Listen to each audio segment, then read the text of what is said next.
All right, guys, in today's video, we're going to break down 3 types of properties you should not buy, even if they seem like a great deal. First up, we have flipped homes. Flipped properties are when a builder, contractor, or even your neighbor goes in and buys the rundown property down the street. They come in, they put a fresh paint job, they redo the tiling in the bathroom, they put new appliances, gold faucets, really nice photos, but they probably didn't address the underlying problems with the home. Has the plumbing been updated? Has the electrical been updated? And has the roof been updated? How's the foundation? These are all really important questions you want to ask your realtor and your inspector when looking at these properties. One time, we're looking at a condo and the seller's porcelain tiling, which is normally used in the bathroom on the walls, they cut this and put it on the kitchen countertops. So from the photos, it kind of looked like, white quartz countertops, but when you actually arrived at the property, oh man, it looked bad. It chips super easily, looks like crap, and you could tell right away when you got there that just makes you think,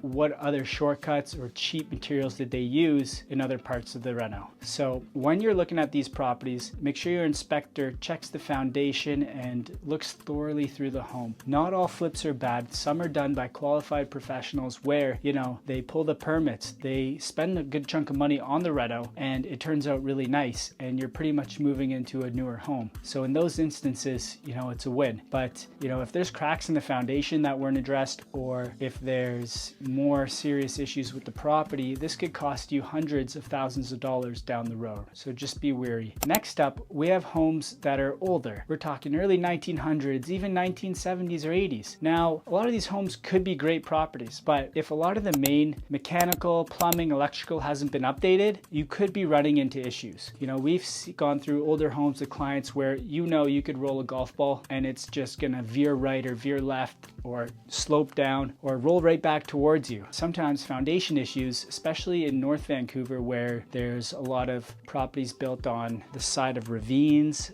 or on cliffs where the foundation might not be as strong, we can kind of have that angled living room sometimes. So be wary for those, because those are not cheap fixes. Next up, you want to look at properties that are built in the 80s to early 2000s. We sometimes see homes that have poly B plumbing. You want to watch out for this. It's a big mess to change out. It can be done and it's costly, but you can negotiate it into the price when looking at these properties. So it's important to know what to look for. Poly B plumbing was a type of gray plastic plumbing that was taken out Canada-wide. It's a national lawsuit. You can no longer use it, but it's still in some homes that were built in the 80s and 90s. Now, what would happen with this is you get these small little pinhole leaks you wouldn't even know, and over time the pipes would just burst. Obviously, this costs tons of flooding and insurance skyrocketed. So you can still get insurance on these properties if you're buying them, as you'll need it for your mortgage, but they'll essentially say you get insurance for 3 months, but you have to do the renovation and replace it going forward with a material typically called PEX plumbing. So just be wary of these items when you're purchasing older properties. Next up, we have homes that are in bad locations. Now, the price tag may seem really good at first, but there's an underlying catch.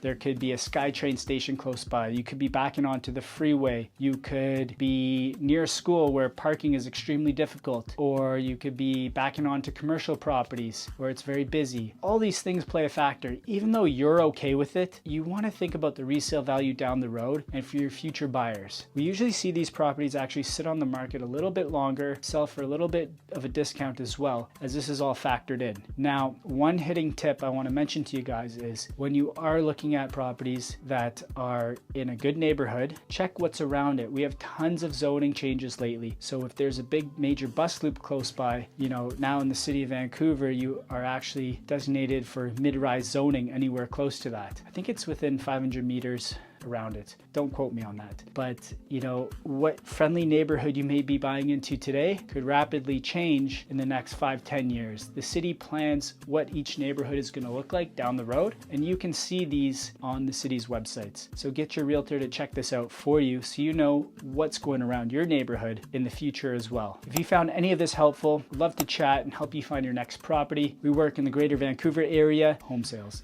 and purchases.